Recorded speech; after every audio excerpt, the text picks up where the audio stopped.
Hello friend, आज आपण centripetal force नावाची कन्सेप्ट बघणार आहोत. त्याबद्दल आपल्याला सेंट्रिपिटल ऍक्सिलरेशन कशाला म्हणतात ते पाहणं आवश्यक आहे आणि त्यानंतर आपण सेंट्रिपिटल फोर्स पाहणार आहोत. पहिले आपण सेंट्रिपिटल ऍक्सिलरेशन कशाला म्हणतात ते पाहणार आहोत. एखादा पार्टिकल जर सर्क्युलर मोशनला फिरून राहिला, consider particle performing uniform circular motion. when particle performing uniform circular motion, तेव्हा पार्टिकलची जी व्हेलॉसिटी आहे त्या व्हेलॉसिटीची मॅग्निट्यूड ही कुठे जरी मोजली तरी कशी राहते, कॉन्स्टंट राहते. म्हणजे आपण असं म्हणू शकतो magnitude of velocity, magnitude of velocity कशी राहणार, कॉन्स्टंट.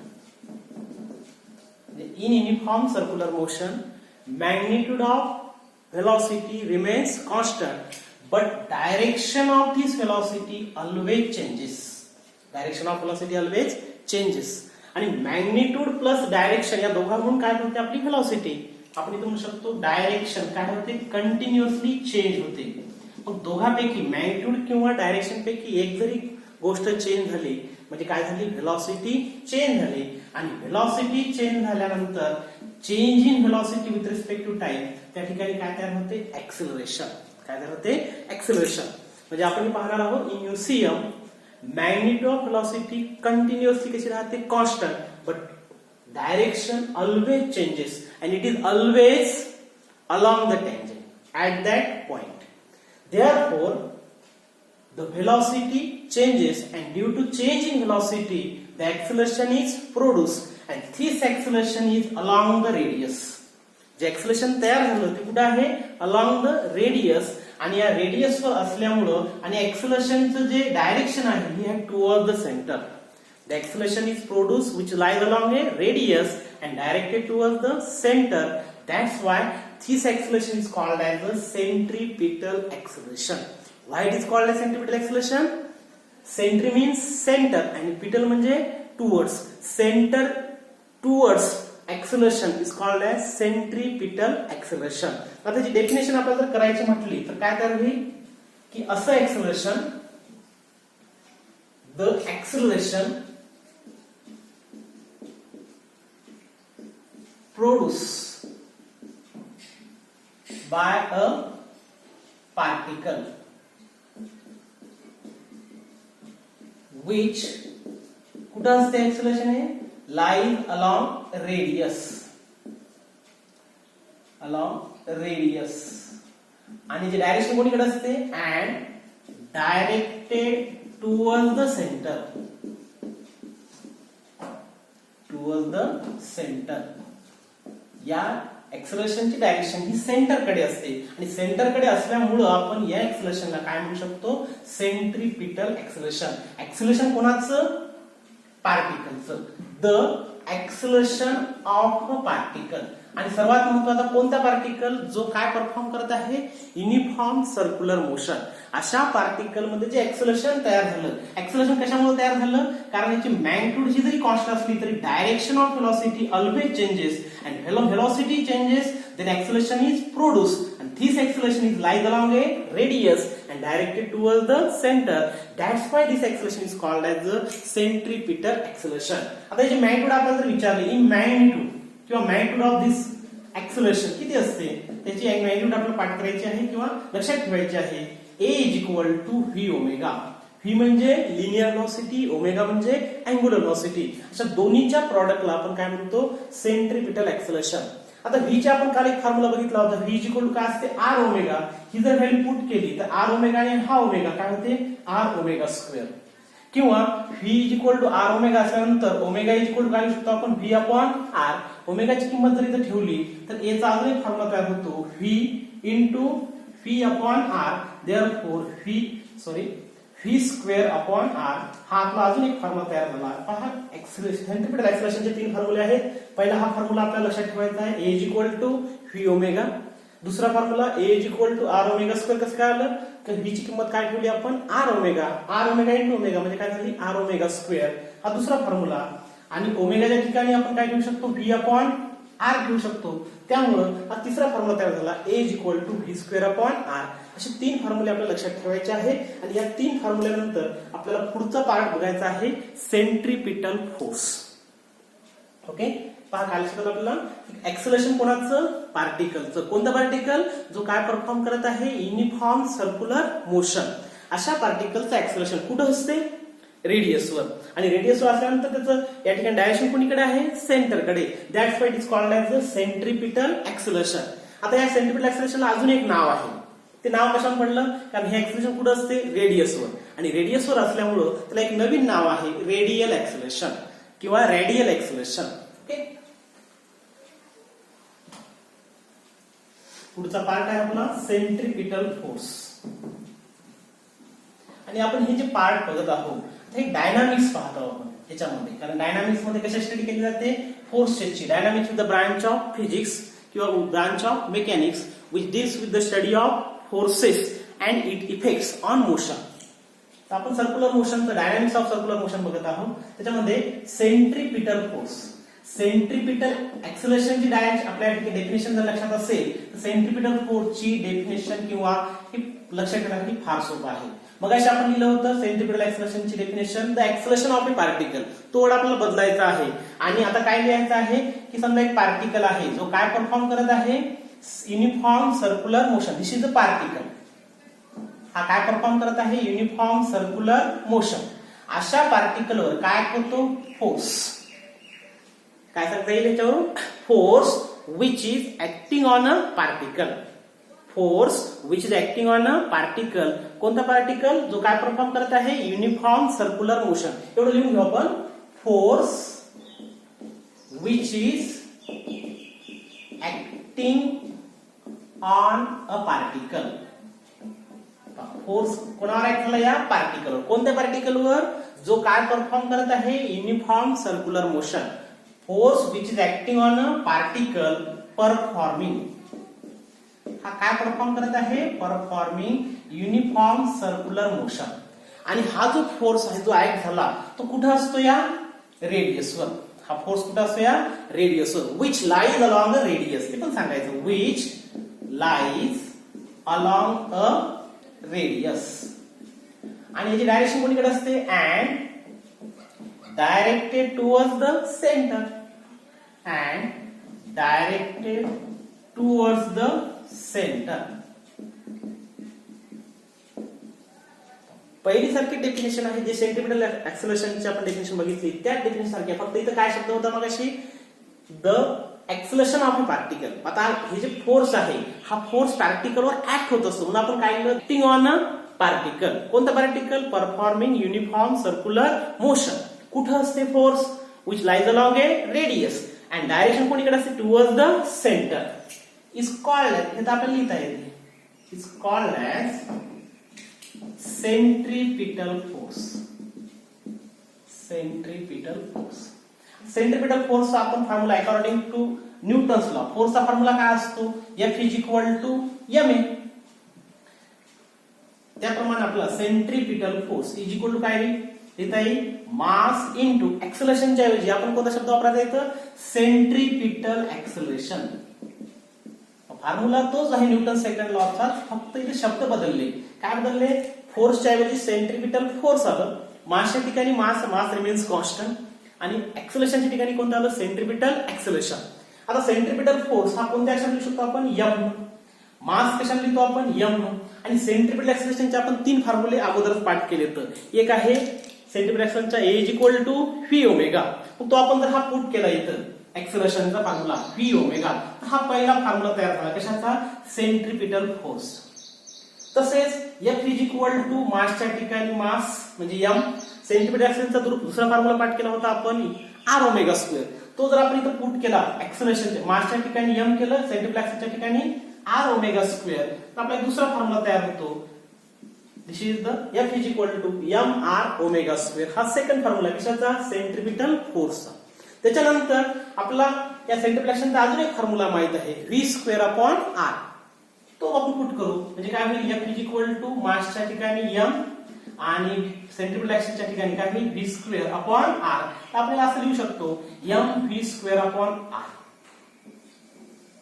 शक्यतो आपण जास्तीत जास्त वेळ हा फॉर्म्युला वापरतो. सेंट्रिपिटल फोर्स म्हटलं की F is equal to mv²/r. असे 3 फॉर्म्युले तयार झाले. कोणाचे? सेंट्रिपिटल फोर्सचे. पहा आपण काय सांगितलं, सेंट्रिपिटल फोर्स म्हणजे द फोर्स कोणावर ऍक्ट झाला? पार्टिकलवर, जो काय करत आहे? Uniform circular motion. म्हणजे काय सांगता येईल? Force which is acting on a particle performing uniform circular motion which lies along radius and directed toward center is called as centripetal force. It's called as centripetal force. आणि centripetal force चा formula आपण नेहमीप्रमाणे mass into acceleration. Centripetal force is equal to mass into centripetal acceleration. Acceleration centripetal acceleration 3 फॉर्म्युले ठेवायचे आणि फॉर्म्युले 3 तयार होतात. F is equal to mv omega, F is equal to mr omega square and F is equal to mv²/r. हे तिन्ही फॉर्म्युले आपल्या लक्षात आले पाहिजे. कारण आपल्या सेंट्रिपिटल एक्सेलरेशनचा फॉर्म्युला माहित असलं की त्यांना फक्त m न मल्टिप्लाय केलं की आपला सेंट्रिपिटल फोर्सचे फॉर्म्युले तयार होतात. हा जो फोर्सचा फॉर्म्युला आहे व्हेक्टर फॉर्म मध्ये लिहायचं काम पडलं. In vector form, in vector form तर कसा लिहिता येईल? आपण कुठला तरी एक फॉर्म्युला घेऊ. हा घेऊ आपण. F is equal to mv²/r आणि इथं लिहायचं r0 बार. r0 बार काय आहे? Unit vector. It gives the direction, it gives the direction. आणि निगेटिव्ह साइन काय आहे? It is towards the centre. Therefore this is the negative sign indicate that the force is directed towards the centre. तर आपला vector form मध्ये कसा लिहिता येईल formula? F is equal to minus mv²/r r0 bar. r0 bar is the unit vector. r0 bar is the unit vector. असा आपला हा centripetal force आहे. आणि हा फोर्स जो आहे it is a real force. It is a real force. त्याच्याबद्दल आपल्याला माहिती लिहायची असेल अजून काही तर it is a real force. आणि हा जो फोर्स आहे सर्वात महत्वाची गोष्ट लक्षात ठेवायची, सर्क्युलर मोशन मध्ये सर्क्युलर मोशन होण्यासाठी जगामध्ये कुठल्याही मोशन जर पार्टिकलला घ्यायचं असेल सर्क्युलर मोशन तर त्या ठिकाणी हा फोर्स अतिशय इम्पॉर्टंट असतो. It is necessary. It is necessary for every circular motion. जगामध्ये कुठं जर सर्क्युलर मोशन होत असेल तर त्या ठिकाणी हा फोर्स पाहिजे म्हणजे पाहिजे. It is necessary force for circular motion. तसा आपला हा सेंट्रिपिटल फोर्स आहे. सेंट्रिपिटल फोर्सचा formula omega mr omega square आणि तिसरा formula mv²/r. In vector form मध्ये F is equal to minus mv²/r r0 bar असं आपण लिहू शकतो. त्याच्यानंतर आपल्याला सांगायचं it is a real force because it is produce due to real interaction between two body and this is necessary. It is necessary force for every circular motion. त्याचं example आपण जर विचारलं काय सांगायचं पहा. Example of centripetal force.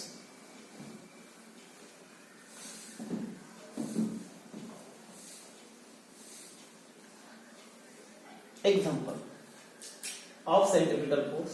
पहिले example, अर्थ is revolve. कोणाच्या भोवती? आपली सनची. म्हणजे आपण काय म्हणू शकतो? Earth is revolve around the sun in a circular orbit. In a circular orbit. ही अर्थ आहे आणि सॉरी सन आहे आणि ही आपली अर्थ आहे. Earth is revolve around the sun in a circular orbit. मग आता या अर्थला सुद्धा सन भोवती फिरायचं आहे. कोणत्या मोशन मध्ये? सर्क्युलर मोशन मध्ये. आणि आपण आता सांगितलं की for every circular motion there is necessary of centripetal force. मग इथे सेंट्रिपिटल फोर्स पाहिजे अर्थला फिरण्यासाठी सन भोवती, कारण सर्क्युलर मोशन फिरायचं आहे आणि सर्क्युलर मोशन मध्ये फिरण्यासाठी सेंट्रिपिटल फोर्स पाहिजे म्हणजे पाहिजे. मग त्या ठिकाणी जो सेंट्रिपिटल फोर्स पाहिजे तो सेंट्रिपिटल कोण प्रोव्हाइड करतो? तर त्या ठिकाणी सन आणि अर्थ मध्ये एक फोर्स आहे. That force is called as a gravitational force. This force provide necessary centripetal force for circular motion. आपलं एक्झाम्पल कधी काय लिहिता येईल? Earth is revolve around the sun in a circular orbit. Necessary centripetal force is provided by gravitational force between the earth and sun. दुसरं example लिहा म्हटलं आपल्याला तर फार आपण सनच्या ऐवजी आपण इथे अर्थ घेऊ आणि अर्थच्या ठिकाणी आपण मून घेऊ. म्हणजे काय होईल? Moon is revolve around the earth. फक्त वाक्य बदलले, थोडेसे शब्द बदलले. Moon is revolve around the earth in a circular orbit and necessary centripetal force here gravitational force. कोणामधला? अर्थ आणि moon. This is the gravitational force. म्हणजे या ठिकाणी सुद्धा आपला सेंट्रिपिटल फोर्सचा फॉर्म्युला पाहिजे होता. तो कोण प्रोव्हाइड केला? नेसेसरी फोर्स पाहिजे होता. कोण प्रोव्हाइड केला? Gravitational force between moon and अर्थ. असे खूप सारे एक्झाम्पल आहे. आपल्याला तिसरे एक्झाम्पल पाहता येईल. इलेक्ट्रॉन कोणाभोवती फिरतो? न्यूक्लियस भोवती. Electron is revolve around the nucleus in a circular orbit. मग इथं सुद्धा आपल्या इलेक्ट्रॉनला फिरायचं आहे. कोणाभोवती? न्यूक्लियस भोवती. आणि फिरण्यासाठी इलेक्ट्रॉनला कशाची गरज आहे? पुन्हा सेंट्रिपिटल फोर्सची. मग इथं कोण प्रोव्हाइड करते? इथं ग्रॅव्हिटेशन फोर्स नसतो. तर इथं न्यूक्लियस आणि इलेक्ट्रॉन म्हणजे न्यूक्लियस मध्ये प्रोटॉन आणि इलेक्ट्रॉन यांच्यामध्ये चार्जेस मध्ये जो फोर्स असतो that is called as the electrostatic force. हा इलेक्ट्रोस्टॅटिक फोर्स आपल्याला मदत करतो कशाची? सेंट्रिपिटल फोर्सची. असे खूप सारे एक्झाम्पल आहेत सेंट्रिपिटल फोर्सचे. त्याच्यानंतर बघितलं सेंट्रिपिटल एक्सेलरेशन म्हणजे काय, नंतर बघितलं सेंट्रिपिटल फोर्स म्हणजे काय. आता तिसरा आहे आपला थोडंसं नाव चेंज राहते. सेंट्रिपिटलच्या ठिकाणी फक्त या एक वर्ड या ठिकाणी चेंज केला आपण आणि या फोर्सचं नाव आहे सेंट्रीफ्युगल फोर्स. पहा मगाशी आपण सांगितलं होतं की फोर्स कोणावर ऍक्ट होतो? पार्टिकलवर. कोणत्या पार्टिकलवर? जो काय परफॉर्म करत आहे? Uniform circular motion. आणि हे फोर्स कुठं असतो? रेडियसवर. हा सुद्धा रेडियसवर असतो. जवळपास दोन्ही फोर्स मध्ये सारखाच आहे, फक्त फरक आहे की मगाशी होता हा डायरेक्टेड टुवर्ड द सेंटर, हा directed away from the centre. म्हणजे काय सांगतात डेफिनेशन? द फोर्स, अगोदरची डेफिनेशन लिहिता येईल, थोडासा चेंजेस आहे. The force which is acting on a particle. कोणता पार्टिकल? परफॉर्मिंग, अगोदर सर्व शब्द सारखे आहेत, परफॉर्मिंग युनिफॉर्म सर्क्युलर मोशन. हा फोर्स सुद्धा कुठं असतो? Which lies along radius. And फक्त एक वेगळा शब्द आहे अँड डायरेक्टेड. मग अशी टुवर्ड द सेंटर होता, आता काय लिहिता येईल आपल्याला? Directed away from the centre. Away from the centre. फक्त एक वर्ड वेगळा आहे. आणि पहा वरची डेफिनेशन आपल्या लक्षात आली, दुसरी डेफिनेशन आपल्याला जास्त लिहायची गरज नाही. त्याच्यामुळे काय लिहिता येईल आपल्याला? The force which is acting on a particle performing uniform circular motion which lies along radius and directed away from the centre is called as centrifugal force. आता according to Newton second law हा सुद्धा आपण असं लिहू शकतो. Centrifugal force is equal to mass into centripetal acceleration. फॉर्म्युले तेच आहेत पुन्हा. एफ इज इक्वल टू मासच्या ठिकाणी एम, सेंट्रिपिटल एक्सेलरेशनचा फॉर्म्युला व्ही ओमेगा, हा झाला एक फॉर्म्युला. त्याच्यानंतर एफ इज इक्वल टू मासच्या ठिकाणी एम, सेंट्रिपिटल एक्सेलरेशनच्या ठिकाणी आपण काय लिहू शकतो? R omega square. म्हणजे दुसरा एक फॉर्म्युला तयार झाला पहा, F is equal to M R omega square. सेंट्रिपिटलचा फॉर्म्युला हा, सेंट्रिपिटल फोर्सचा फॉर्म्युला, सेंट्रिफ्युगल फोर्सचा फॉर्म्युला, दोघांचे फॉर्म्युले सारखे. तिसरा formula F is equal to M च्या ठिकाणी मासच्या ठिकाणी एम आणि सेंट्रिपिटलच्या ठिकाणी काय लिहू शकतो आपण? V square upon r. असे तीन फॉर्म्युले पहा. हे फॉर्म्युले सेंट्रिपिटल फोर्सचे आणि सेंट्रिफ्युगल फोर्सचे सारखेच आहेत. फक्त बदल काय आहे की जेव्हा आपण त्याला व्हेक्टर फॉर्म मध्ये लिहितो, in vector form F is equal to असाच फॉर्म्युला लिहू आपण. फक्त प्लस मगाशी मायनस लिहिलं होतं, आपण आता काय लिहायचं? Plus m v square upon r आणि इथे लिहायचं आर झिरो बार. पुन्हा आर झिरो बार काय झालं? Unit vector. ओके. तर फक्त काय बदल आहे दोघांमध्ये की मगाशी डायरेक्शन टुवर्ड द सेंटर होती, आता कशी आहे? Away from the centre. मगाशी मायनस होता, आता कसा आहे? प्लस आहे. दोघांमध्ये हाच फरक आहे. एक आहे डायरेक्टेड टुवर्ड द सेंटर आणि दुसरा आहे directed away from the centre. आणि सेंट्रीफ्युगल फोर्स आणि सेंट्रिपिटल फोर्स दोघांची मॅग्निट्यूड सेम आहे. म्हणजे काय म्हणू शकतो आपण? The magnitude of centrifugal force and centripetal force are same. फक्त काय चेंज आहे त्यांची? डायरेक्शन. एक आहे one is directed toward the centre and other is directed away from the centre. Okay. त्याचे एक्झाम्पल काय सांगता येईल? याचे सुद्धा एक एक्झाम्पल पाहून घेऊ.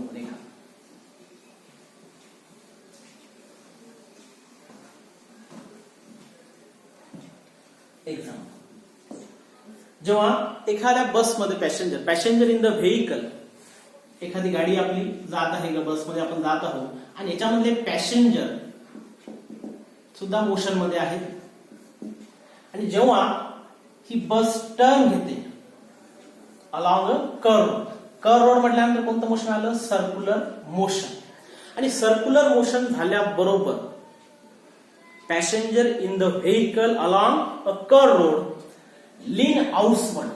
याच्यातले पॅसेंजर आहे हे खिडकीकडे फेकले जातात, आउटवर्ड, लीन आउटवर्ड होतात, बाहेर पडले जातात. हे कशामुळे फेकले गेले? त्याला या पॅसेंजरला कोणी बाहेर ओढलं का? नाही ओढलं. तर हे कशामुळे झालं की जेव्हा एक सर्क्युलर मोशन झालं, सर्क्युलर मोशन झाल्याबरोबर या पार्टिकलवर एक फोर्स ऍक्ट झाला आणि this force is directed away from the centre. आणि directed away from the centre असल्यामुळं हे कोणता फोर्स आहे? Centrifugal force. म्हणजे आपल्याला जर असं लक्षात आलं की जेव्हा आपण टर्न घेतला आणि टर्न घेतल्यानंतर जर आपण सेंटरच्या दूर फेकला चाललो तर समजून जायचं ते कशामुळे झालं? Due to centrifugal force. म्हणजे आपलं एक्झाम्पल काय सांगता येईल? A passenger in the vehicle along a curve road lean outwards due to centrifugal force. Due to centrifugal force. इथपर्यंत आपण 3 गोष्टी बघितल्या: सेंट्रिपिटल एक्सेलरेशन, सेंट्रिपिटल फोर्स आणि तिसरा होता सेंट्रिपिटल एक्सेलरेशन, सेंट्रिपिटल फोर्स आणि तिसरं होतं सेंट्रीफ्युगल फोर्स. या दोघांची मॅग्निट्यूड सेम असते, सेंट्रीफ्युगल फोर्स आणि सेंट्रिपिटल फोर्सची. Okay, thank you.